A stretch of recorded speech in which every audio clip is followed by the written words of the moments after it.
하나님의 말씀은 로마서 8장 31절입니다. 신약성경 250면 로마서 8장 31절로 39절의 말씀입니다.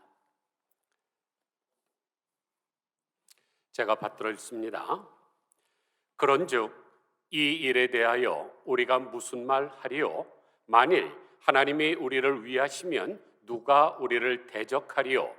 자기 아들을 아끼지 아니하시고 우리 모든 사람을 위하여 내주신 이가 어찌 그 아들과 함께 모든 것을 우리에게 주시지 아니하겠느냐?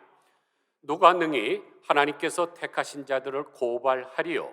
의롭다 하신 이는 하나님이시니 누가 정죄하리요? 죽으실 뿐 아니라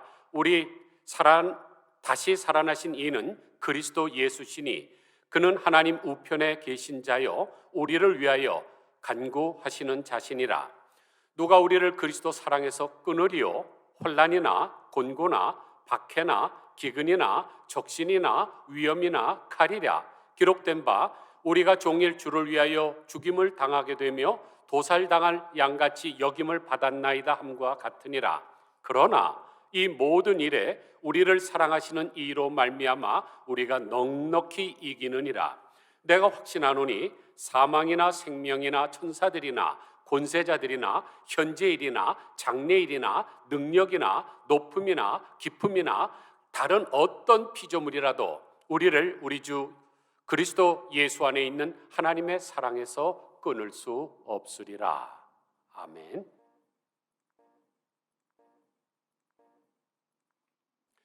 오늘은 2월 첫 번째 주일입니다. 그래서 2월에 관한 시 하나를 통해서 우리가 교훈을 받고 시작하겠습니다. 2월 정연복. 1년 12달 중에 제일 키가 작지만 조금도 기죽지 않고 어리광을 피우지도 않는다. 대신 추운 겨울과 따뜻한 봄을 잇는 징검다리 역할 해마다 묵묵히 해낸다. 겨울이 아무리 길어도 기어코 봄은 찾아온다는 것. 슬픔과 고통 넘어 기쁨과 환희로 가는 길은 생각보다 그리 길지 않음을 가만가만 깨우쳐준다. 이 세상의 모든 살아있는 것들이요 나를 딛고 새 희망 새 삶으로 나아가라고 자신의 등 아낌없이 내주고 땅에 바짝 엎드린 몸집은 작아도 마음은 무지무지 크고 착한 달 2월.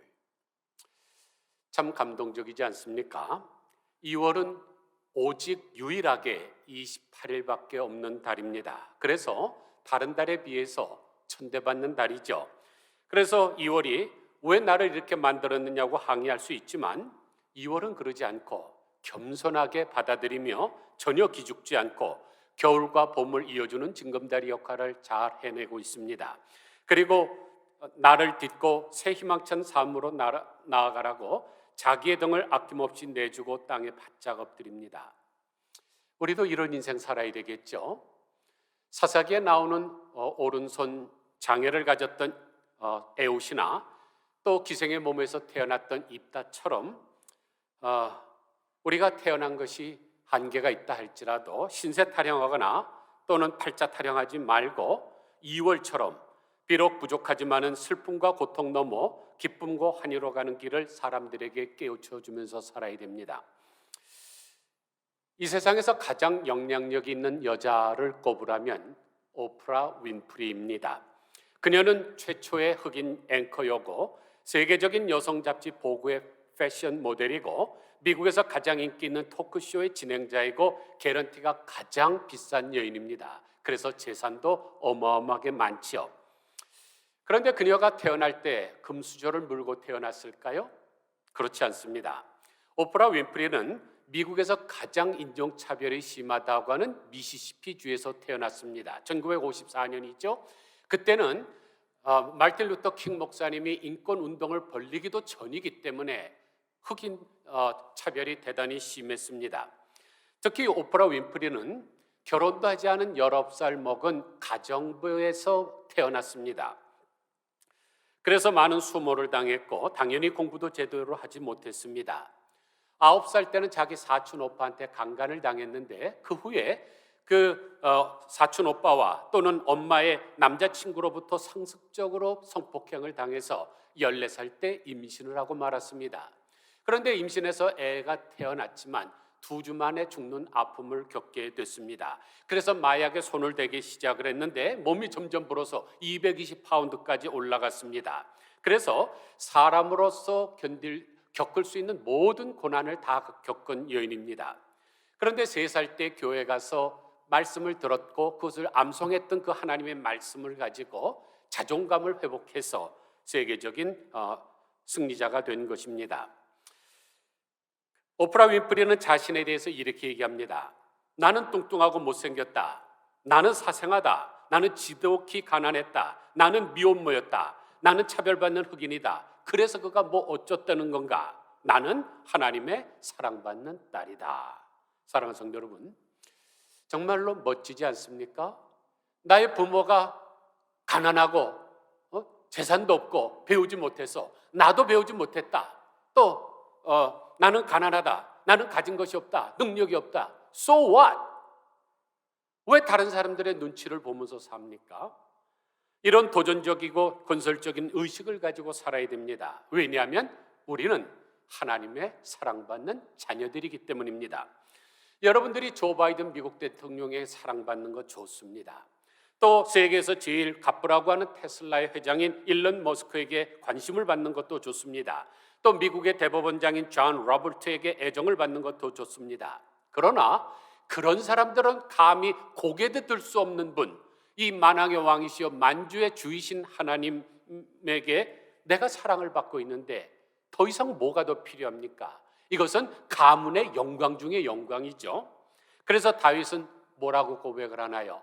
여호와는 나의 목자시니 내게 부족함이 전혀 없으리로다. 사탄은 사람들로 하여금 자괴감에 빠지는 패배의식을 심어주려고 합니다. 그런데 우리 하나님은 예수님을 통해서 십자가의 은혜와 사랑으로 승리의식을 품고 살아가게 합니다. 그래서 오늘 본문이 기록된 로마서 8장 1절은 어떻게 시작하나요? 이제 그리스도 예수 안에 있는 자에게는 결코 정죄함이 없나니 이는 그리스도 예수 안에 있는 생명의 성령의 법이 죄와 사망의 법에서 너를 해방하였습니다. 즉 정죄에서 사죄로 변화됐습니다.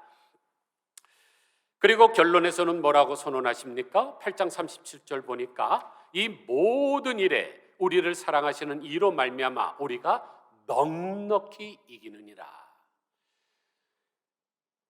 즉 우리가 예수님 안에서 승리자가 될 수 있음을 선언해주고 있습니다. 그런데 간신히 겨우 조금 이길 수 있는 것이 아니에요. 넉넉히 이깁니다. 원어상은 승리 그 이상이다라는 뜻입니다. 가장 영광스러운 승리를 얻는다는 뜻이죠. 이런 맥락에서 사도 바울은 오늘 본문에서 5가지의 질문과 그 답의 질문에 대한 명쾌한 답을 주고 있습니다. 그래서 제가 오늘 설교 제목을 세상에서 가장 중요한 위대한 5가지 질문이라고 정한 것입니다. 그러면 세상에서 가장 위대한 5가지 질문은 무엇일까요? 첫째로, 하나님이 우리를 위하시면 누가 우리를 대적하겠느냐는 것입니다. 31절 보세요. 그런즉 이 일에 대하여 우리가 무슨 말 하리요? 만일 하나님이 우리를 위하시면 누가 우리를 대적하리요? 여기서 이 대적한다는 단어가 재미있습니다. 원어에서 카타라는 단어를 사용하고 있는데 무엇에 대항하여, 무엇에 맞서서라는 의미도 있지만 무엇으로 인하여, 무엇 때문에라는 의미도 있습니다. 그러니까 누가 나에게 나는 너의 적이다 그러면서 공개적으로 공격하는 것뿐만 아니라 내면에서 자기 스스로 부끄러워서 자꾸만 감추려고 하는 이런 것들로부터 우리를 자유케 하신 것입니다. 그렇다면 정말로 놀랍지 않습니까? 그러므로 어떠한 경우에도 여러분이 구원받았다는 그 사실은 수정되거나 취소되거나 변경되지 않습니다. 세상에 있는 심판들은 자기가 심판을 보다가 또 VCR 판독을 통해서 자기가 잘못 판독했다는 것을 번복할 수 있지만 우리 하나님은 그런 분이 아니지 않습니까? 완전하신 하나님이십니다. 가만히 한번 생각해 보세요.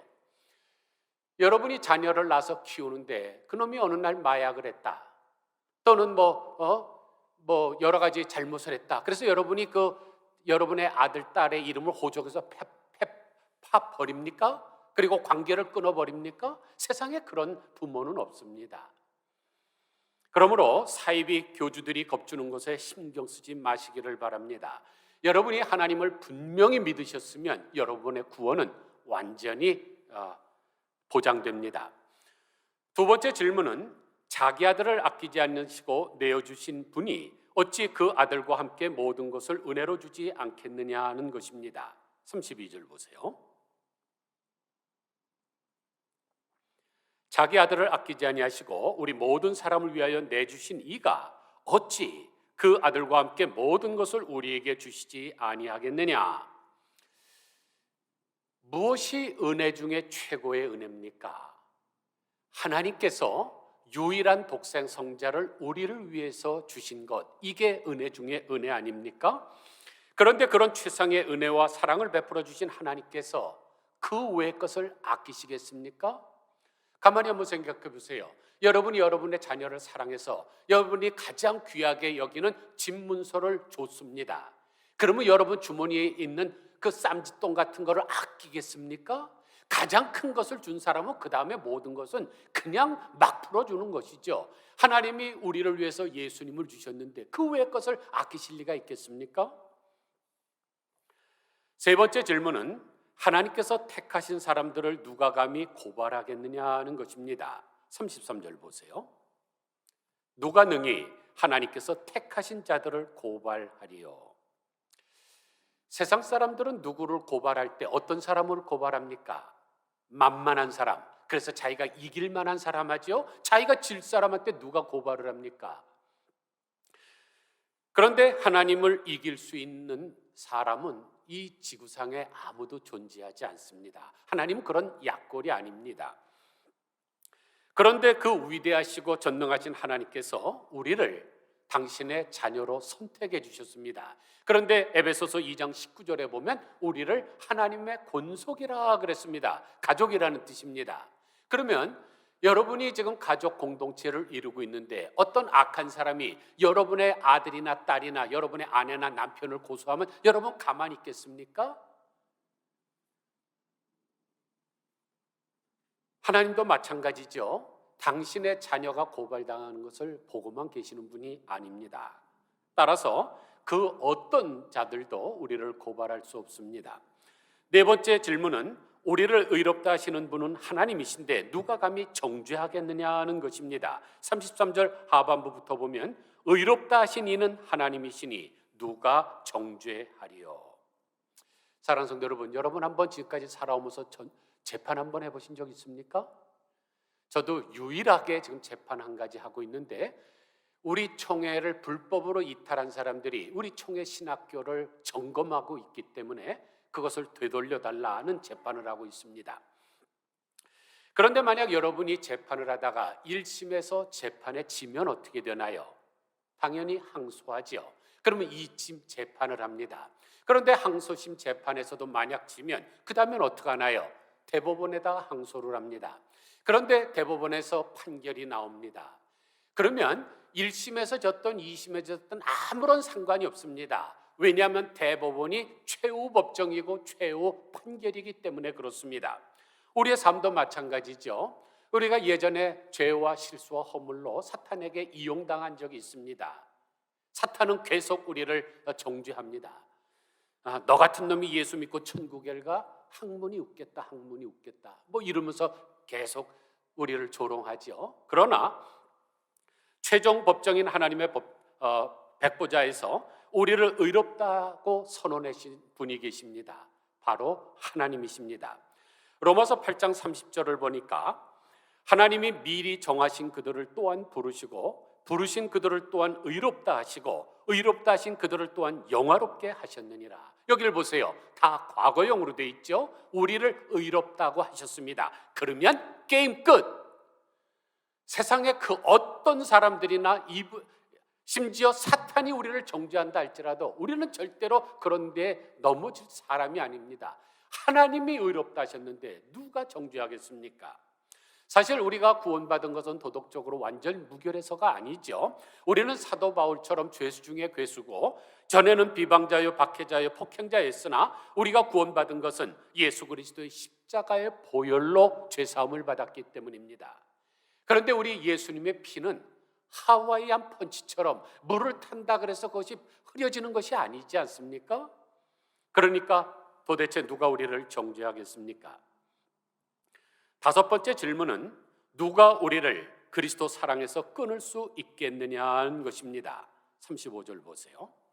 누가 우리를 그리스도 사랑에서 끊으리요? 환난이나 공고나 박해나 기근이나 적신이나 위험이나 칼이랴. 그 누구도 그 무엇도 우리를 그리스도 사랑에서 끊을 수가 없습니다. 여기 지금 7가지를 말씀하고 있는데 첫 번째 환난, 이거는 로마 시대 때 타작할 때 사용하던 트리블룸이라고 하는 타작기를 가리키는데 우리나라 말로 하면 도리깨를 연상하시면 됩니다. 농사를 지어놓고 그것을 땅바닥에 해놓고 도리깨로 휘둘러 때리면은 거기서 알곡들이 떨어져서 그것만 모으면 되지 않습니까? 사탄도 우리를 높여놓고 그냥 이 도리깨와 같은 것을 우리를 타작을 한다 할지라도 우리는 절대로 떨어질 사람들이 아닙니다. 우리 하나님의 사랑은 그렇게 약한 것이 아닙니다. 이렇게 보시면 됩니다. 여러분, 사람과 사람 사이에 어떤 관계를 맺을 땐 이렇게 맺습니다. 그래서 내가 저 사람 싫고 이 사람이 저 사람 싫으면 한 사람이 손을 놓으면 그 다음에 관계는 끊어져요. 그런데 하나님과 우리의 관계는 이렇게 돼 있습니다. 그래서 한 사람이 나도 이거 끊어지질 않습니다. 이쪽 사람이 나도 끊어지지 않고 하나님과의 관계가 그렇죠. 둘째는 곤고입니다. 이것은 정신적인 고통을 말하는데 원어의 뜻은 아주 넓은 공간이 자꾸만 졸아들어서 협착되는 것을 말합니다. 어떤 사람은 엘리베이터 같은 데 들어가면 막 숨을 못 쉬는 사람이 있어요. 포비아가 있습니다. 넓은 공간에 들었는데 이것이 막 줄어들어서 막 졸아오면 막 고통이 오죠. 이런 정신적인 고통을 공고라고 합니다. 그러나 그런 것도 우리를 그리스도의 사랑에서 끊을 수는 없습니다. 네 번째 박해죠. 세 번째 박해죠. 네 번째 기근이고 다섯 번째 적신인데 이것은 헐벗음입니다. 로마 시대 때도 기독교인들의 재산을 몰수하고 농사 지을 수 없는 황량한 지역으로 내쫓았죠. 그렇다고 해서 그들이 믿음을 버렸습니까? 아닙니다. 도리어 더 믿음이 강건해졌습니다. 여섯 번째는 위협이고 일곱 번째는 칼인데 칼은 권력을 말하죠. 로마 시대 때도 권력을 가진 로마 황제가 기독교인들을 처형을 했죠. 일제시대 때 또 6.25 사변 때 일본 군국주의자들이나 공산당원들이 기독교인들을 박해했고 권력으로 힘들게 했지만은 믿음은 절대로 깨지 못했습니다. 그러면 그들이 승리할 수 있었던 비결은 뭘까요? 그들이 물고기를 잡아먹었기 때문입니다. 여러분들이 길거리에서 이런 그림을 많이 보셨을 거예요. 차 뒤에다 붙이고 다니는 사람들도 있죠. 왼쪽으로부터 오른쪽으로 가다 보면 5개의 단어가 있습니다. 이에수스, 크리스토스, 데오스, 휘오스, 소테르. 그런데 이것은 예수 그리스도는 하나님의 아들이요 구원자라는 뜻입니다. 그런데 그 5가지 단어의 첫 번째 첫 글자들만 모아놓으면 익투스가 되는데 바로 이 단어가 물고기라는 뜻입니다. 그러니까 초대교회 성도들은 이 박해를 당할 때마다 마음속에 물고기를 새기면서 예수 그리스도는 하나님의 아들이요 나를 구원하시는 구원자라는 믿음이 있었기 때문에 그 모든 것을 넉넉하게 이길 수 있었던 것입니다. 그래서 38절을 보면 내가 확신하노니 사망이나 생명이나 천사들이나 권세자들이나 현재일이나 장래일이나 능력이나 높음이나 깊음이나 다른 어떤 피조물이라도 우리를 우리 주 예수 그리스도 예수 안에 있는 하나님의 사랑에서 끊을 수 없으리라. 여기를 보면 우리의 믿음을 방해하는 10가지 사항들이 나오지만 이런 것들로 우리의 믿음을 끊을 수는 없습니다. 유명한 신학자 존 필립스가 우리가 넉넉한 승리자로 살아갈 수 있는 원리를 2가지로 요약합니다. 첫째는 우리를 대적하는 사탄의 완전한 패배입니다. The perfect defeat. 여러분 잘 아시다시피 구약 성경에 보면 사탄이 하늘나라의 천상회에 참석하는 장면이 나옵니다. 예를 들어서 욥기 1장 6절을 보면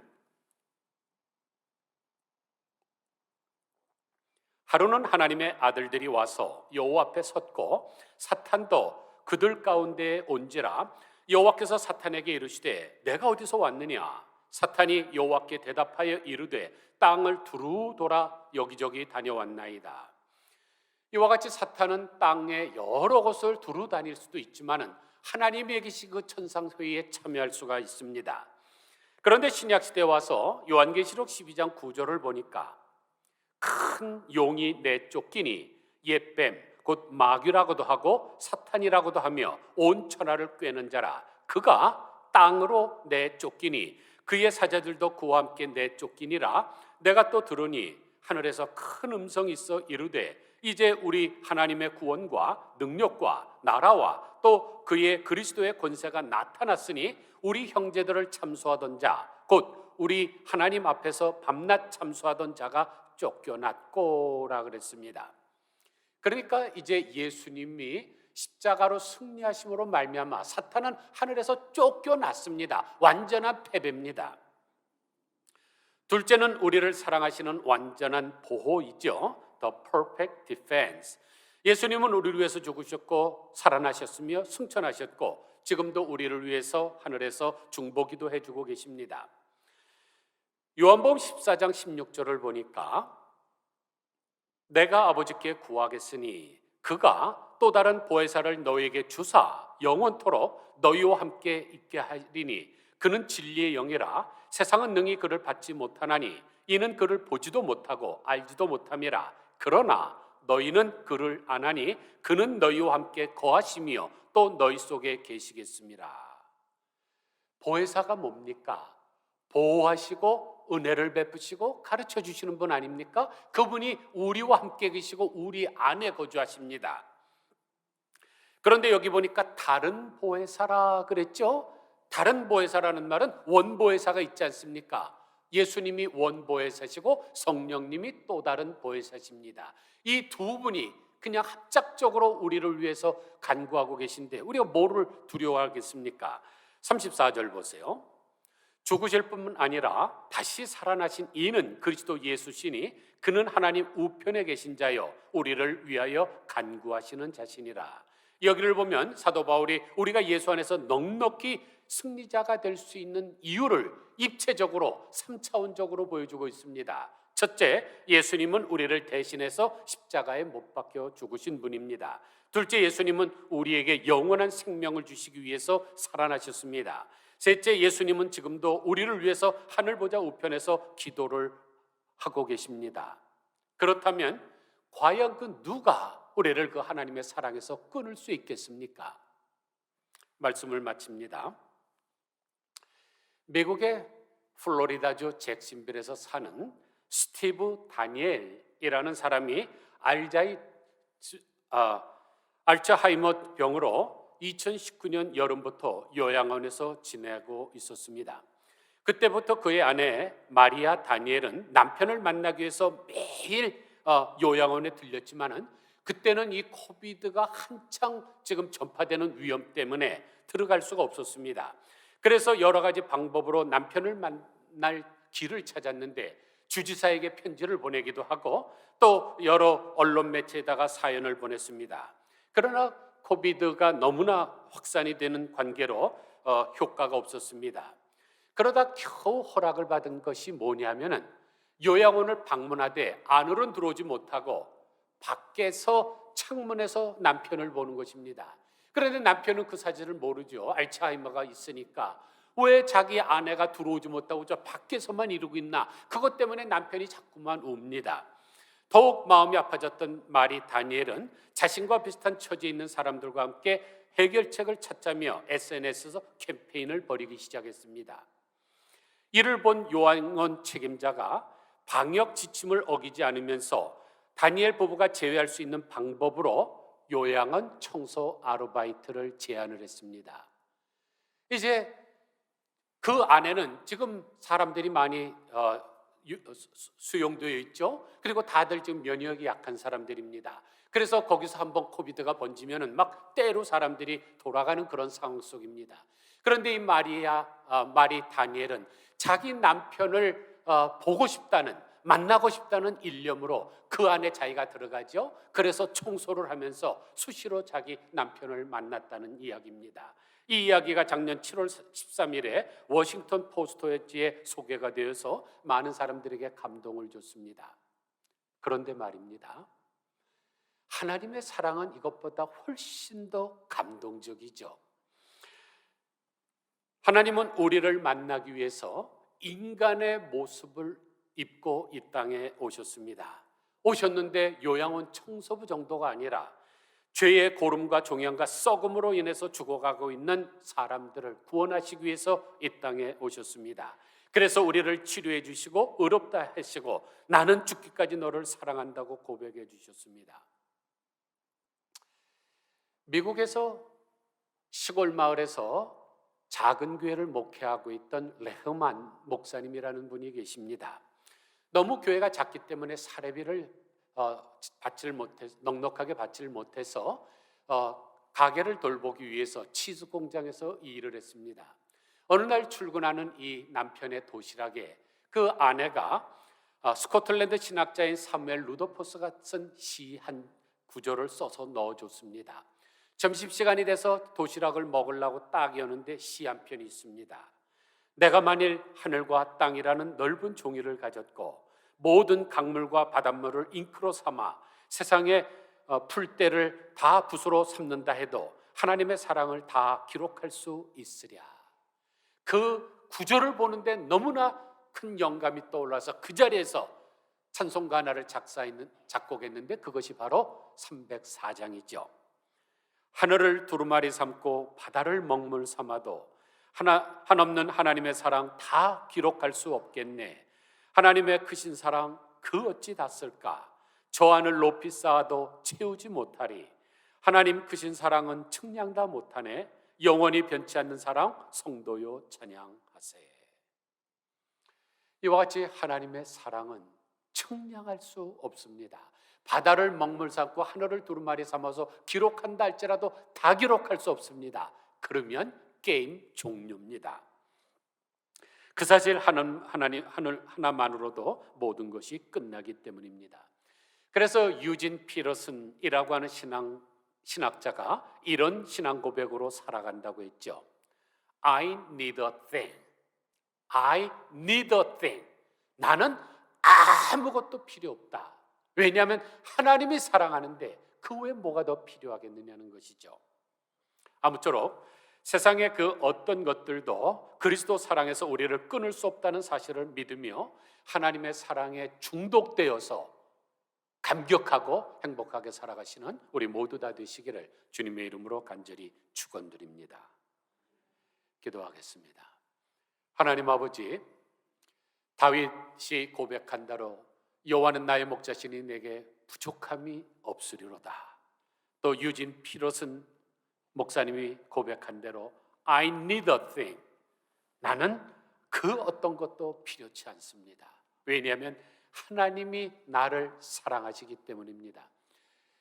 정말로 19살 가정부에서 몸에서 태어나고 9살 때 강간을 당하고 14살 때 애를 낳고 태어난 애는 2주 만에 죽고 마약에 손대고 정말로 망가질 대로 망가졌던 여인이 3살 때 교회에서 배웠던 그 말씀을 기억하고 주 앞에 돌아와서 내가 그게 뭐 어땠든 거냐, 나는 하나님의 사랑받는 자녀라, 이 사실 한 가지로 세계에서 가장 영향력이 있는 사람으로 변화된 것과 마찬가지로 하나님, 사탄은 자꾸만 우리를 정죄하고 우리를 공격하지만은 하나님의 사랑에서 끊을 수 있는 그 어떤 것도 이 땅에 존재하지 않는다는 사실을 기억하게 하시고 패배자와 같이 살아가지 말게 하시고 승리자의 의식을 가지고 살아갈 수 있는 저희들 되게 하여 주옵소서. 개선 장군과 같이 보무도 당당하게 승리하면서 살아갈 수 있게 하시고 우리 하나님 앞에 영광을 돌리게 하여 주시옵소서.